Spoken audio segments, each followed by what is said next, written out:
Hi everybody and welcome back to Virtual Storytime to Castle Shannon Library.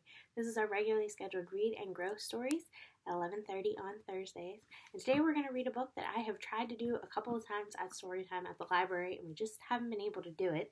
We're going to do Cloudy with a Chance of Meatballs. This is written by Judi Barrett and drawn by Ron Barrett. So if you've ever seen the movie Cloudy with a Chance of Meatballs, I have not, but I know that there is a movie based on this book. Hopefully you can tell me, if you've seen them both, what's the same about the book and the movie and what's different about the book and the movie. So this is Cloudy with a Chance of Meatballs. We were all sitting around the big kitchen table. It was Saturday morning, Pancake Morning. Mom was squeezing oranges for juice. Henry and I were betting on how many pancakes we could eat. And Grandpa was doing the flipping.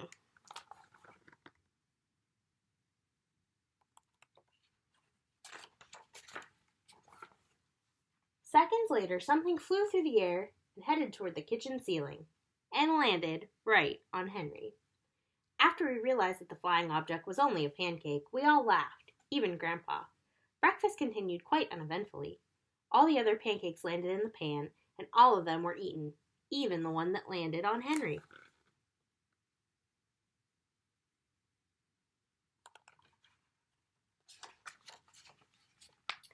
That night, touched off by the Pancake Incident at breakfast, Grandpa told us the best tall-tale bedtime story he'd ever told. Across an ocean, over lots of huge bumpy mountains, across 3 hot deserts and 1 smaller ocean, there lay the tiny town of Chew and Swallow.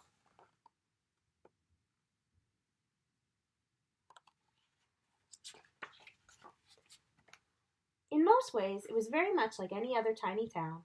It had a main street lined with stores, houses with trees and gardens around them, a schoolhouse, about 300 people, and some assorted cats and dogs. But there were no food stores in the town of Chew and Swallow. They didn't need any.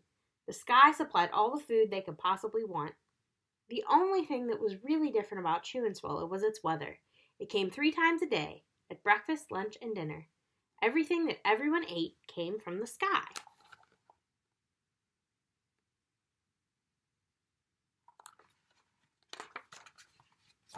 Whatever the weather served, that's what they ate. But it never rained, it never snowed snow, and it never blew just wind. It rained things like soup and juice, it snowed mashed potatoes and green peas, and sometimes the wind blew in storms of hamburgers.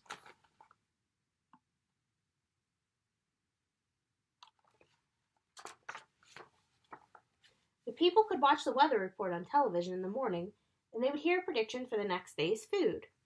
When the townspeople went outside, they carried their plates, cups, glasses, forks, spoons, knives, and napkins with them. That way they would always be prepared for any kind of weather. If there were leftovers, and there usually were, the people took them home and put them in their refrigerators in case they got hungry between meals.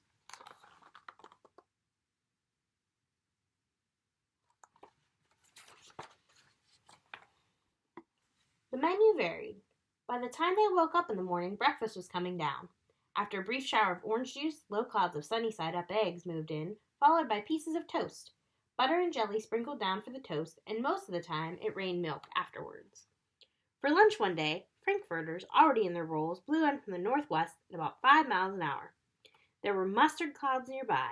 Then the wind shifted to the east and brought in baked beans. A drizzle of soda finished off the meal.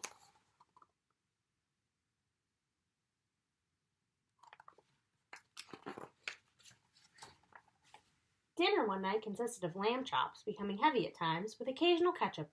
Periods of peas and baked potatoes were followed by gradual clearing, with a wonderful jello setting in the west. The sanitation department of Chew and Swallow had a rather unusual job for a sanitation department. It had to remove the food that fell on the houses and sidewalks and lawns. The workers cleaned things up after every meal and fed all the dogs and cats. Then they emptied some of it into the surrounding oceans for the fish and turtles and whales to eat.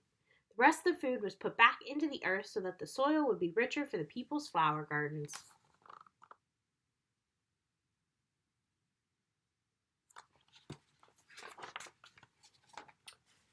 Life for the townspeople was delicious, until the weather took a turn for the worse. It says the Chew and Swallow Digest, spaghetti ties up the town, record-breaking pasta fall causes chaos, traffic snarled on Lower Intestine Street. One day there was nothing but gorgonzola cheese all day long. The next day there was only broccoli, all overcooked. And the next day there were Brussels sprout and peanut butter with mayonnaise. Another day there was a pea soup fog. No one could see where they were going, and they could barely find the rest of the meal that got stuck in the fog.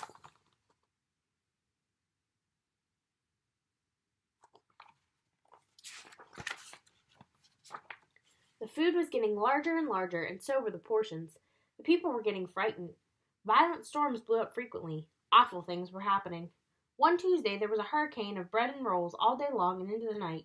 There were soft rolls and hard rolls, some with seeds and some without.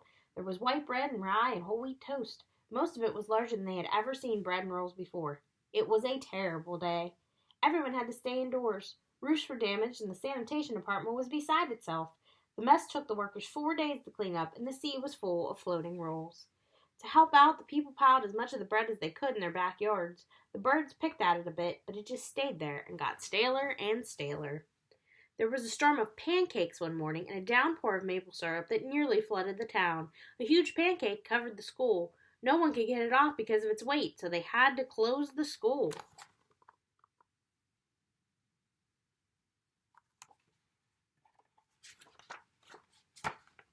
Lunch one day brought 15-inch drifts of cream cheese and jelly sandwiches.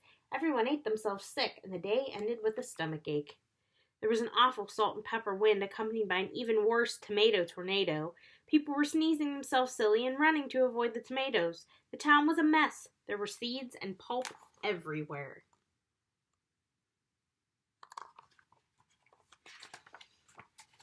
The sanitation department gave up. The job was too big. Everyone feared for their lives. They couldn't go outside most of the time.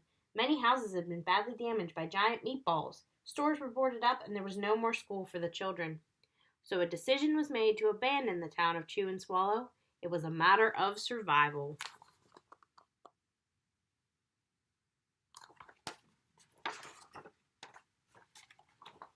The people glued together the giant pieces of stale bread sandwich style with peanut butter, and they took the absolute necessities with them and set sail on their rafts for a new land.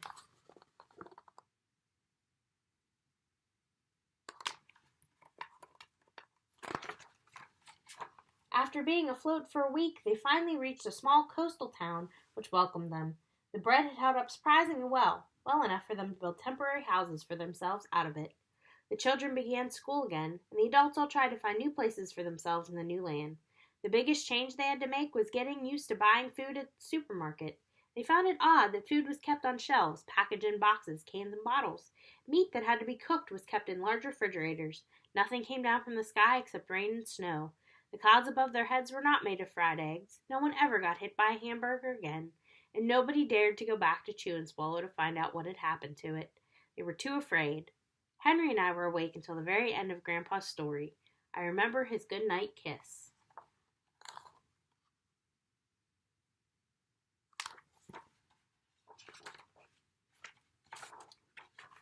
The next morning, we woke up to see snow falling outside our window. We ran downstairs for breakfast and ate it a little faster than usual so we could go sledding with Grandpa. It's funny, but even as we were sledding down the hill, we thought we saw a giant pat of butter at the top. We could almost smell mashed potatoes.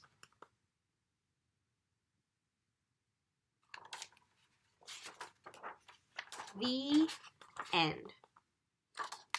So that is Cloudy with a Chance of Meatballs. If you have seen the movie, please tell me what the differences are between the movie and the book and what is the same, because I've never seen it. If you enjoyed this and you would like to come back for one more story time today, we have one at 4 o'clock, and we will be doing virtual story time until we're able to be back at the library together in person. And we hope you are staying safe and healthy, and we can't wait to see you soon. Have a good day.